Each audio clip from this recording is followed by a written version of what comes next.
আজি মই গৌৰৱৰে ক'ব খুজিছো হিমন্ত বিশ্ব শৰ্মা ডাঙৰীয়াৰ মন্ত্ৰীসভাৰ এজন মন্ত্ৰী হিচাপে গৌৰৱৰে ক'ব খুজিছো যে যোৱা 2.5 বছৰত আমি প্ৰায় 88,000 নিবনুৱা যুৱক যুৱতীক চাকৰি দিলো 1 লাখ চাকৰি দিম বুলি কৈছিলো 1 লাখৰ সংখ্যাটো পাৰ হোৱা নাই কিন্তু আপোনালোকক মই ক'বলৈ পাই সুখী হৈছো 1 লাখ নহয় এইখন চৰকাৰৰ দিনত 1,35,000 ল'ৰা ছোৱালীয়ে চৰকাৰী চাকৰি পায় মানে আমি প্ৰতিশ্ৰুতি দিয়া মতে আগুৱাই যাওঁ প্ৰতিশ্ৰুতি দিছিলো 1 লাখৰ প্ৰতিশ্ৰুতি পাৰ হৈ গৈ 1,30,000 সংখ্যা পাৰ হ'ম আৰু এইদৰে আমি অসমৰ ৰাইজৰ কাৰণে কাম কৰিম কিন্তু এইখিনি সময়ত আপোনালোকে দেখিছে আমিও দেখিছো সংবাদ মাধ্যমত আমি দেখা পাওঁ টিভি পেপাৰত দেখা পাওঁ যিদিনাখনে পুলিচৰ চাকৰিৰ ৰিজাল্ট ওলাই যিদিনাখনে 3rd গ্ৰেড 4th গ্ৰেডৰ চাকৰিৰ ৰিজাল্ট ওলাই পুলিচ সাব ইন্সপেক্টৰৰ ৰিজাল্ট ওলাই সেইদিনাখন আমি টিভিৰ পৰ্দাত দেখা পাওঁ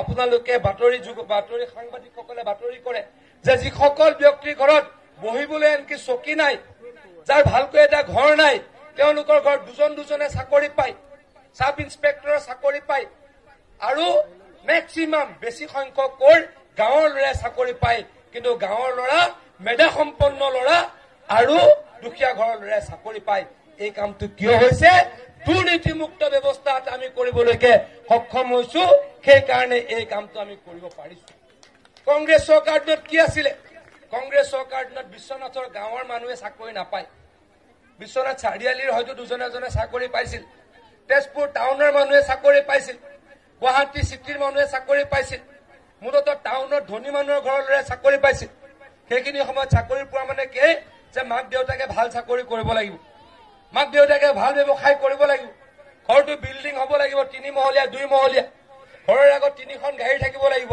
মানে মই কি ক'ব খুজিছো চাকৰি ল'বলৈ টকা দিব পাৰিব লাগিব সেইখিনি সময়ৰ পৰিৱেশ আছিল আজি সেইখিনি সময়ৰ এই পৰিৱেশ নাই এতিয়া যাৰ ভাগাঘৰ থাকিবলৈ ঘৰ নাই তেওঁলোকে চাকৰি পায় এইকেইদিনতে অসম লোকসেৱা আয়োগৰ চাকৰিৰ ৰিজাল্ট ওলাইছে অসম লোকসেৱা আয়োগৰ ACS APS আৰু এলাইডৰ চাকৰিৰ ৰিজাল্ট ওলাইছে 950 ল'ৰা ছোৱালীয়ে চাকৰি পাইছে আৰু মই দেখিছো এবাৰ মেক্সিমাম গাঁৱৰ ল'ৰা ছোৱালীয়ে চাকৰি পাইছে মোৰ জাগিৰোডত এতিয়ালৈকে গম পোৱালৈকে 5 জন ল'ৰাই APSCৰ চাকৰি পাইছে আগতে পোৱা নাছিলে আজি 5 বছৰৰ পৰা আৰম্ভ হৈছে জাগিৰোডত প্ৰত্যেক বছৰে 2-3 জনে পায় যেতিয়া 15 বছৰ কংগ্ৰেছ চৰকাৰ আছিল জাগিৰোডৰ এক্সাম্পলৰে মই কৈছো মাত্ৰ এজনে মই জানাত ACSৰ চাকৰি পাইছে আপোনালোক সকলোৱে জানে যে এই কাৰ্ডখনৰ যোগেদি আমি দুবিধ সুবিধা পাওঁ এখন অন্তোদয়া কাৰ্ড যাৰ থাকে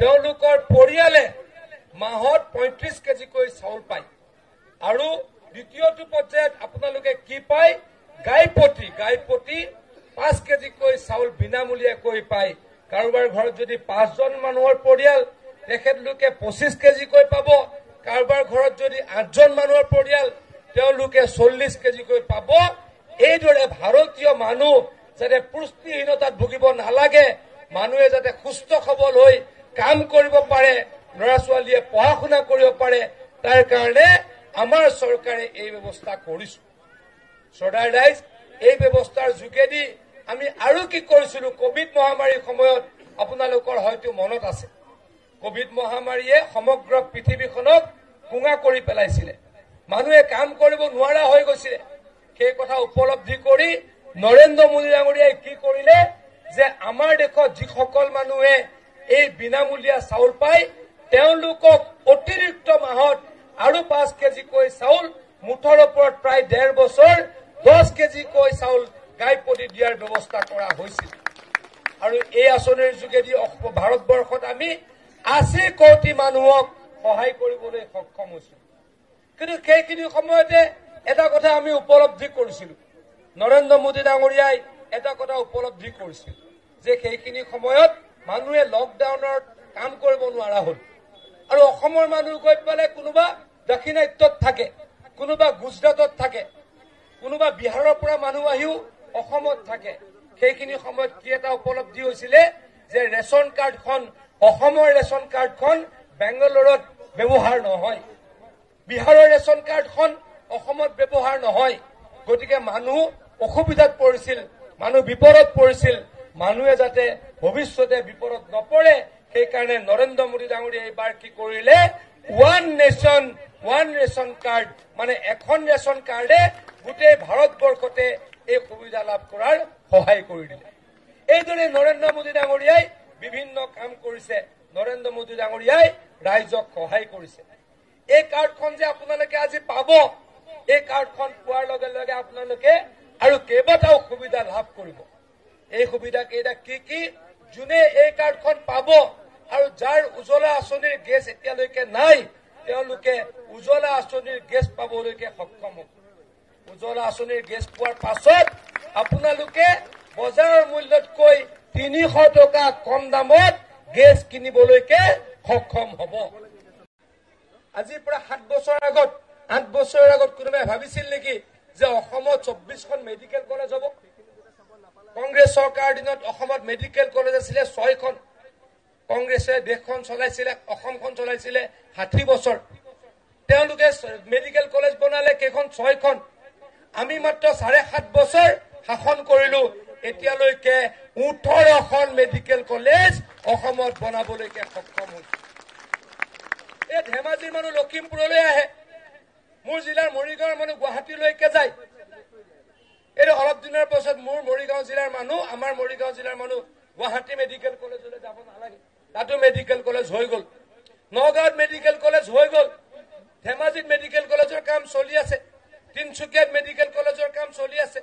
সোণাৰীত মেডিকেল কলেজৰ কাম চলি আছে। শিৱসাগৰত মেডিকেল কলেজৰ কাম আৰম্ভ হ'ব। নলবাৰীত মেডিকেল কলেজ চলি গ'ল।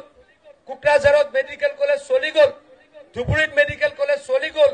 মুঠৰ ওপৰত আকৌ কৈছো, অসমত আৰু গুৱাহাটীত দ্বিতীয়খন মেডিকেল কলেজৰ কাম চলি গ'ল।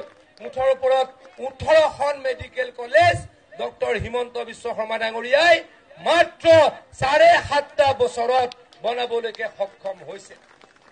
আৰু আমি মেডিকেল কলেজ বনাব খুজিছো এবাৰ কৰিমগঞ্জত, আৰু মেডিকেল কলেজ বনাব খুজিছো আমি এবাৰ ডিমা হাজাওত।